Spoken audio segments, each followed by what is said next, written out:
Meaning of daunting.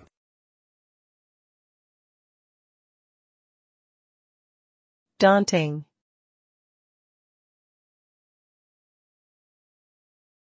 Daunting.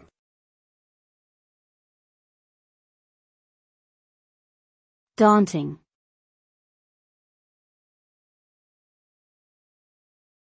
Daunting.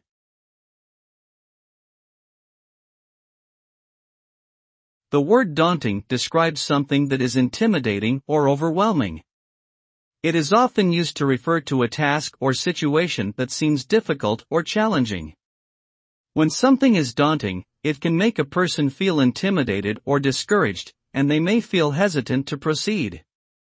This feeling of being overwhelmed can also cause anxiety or stress.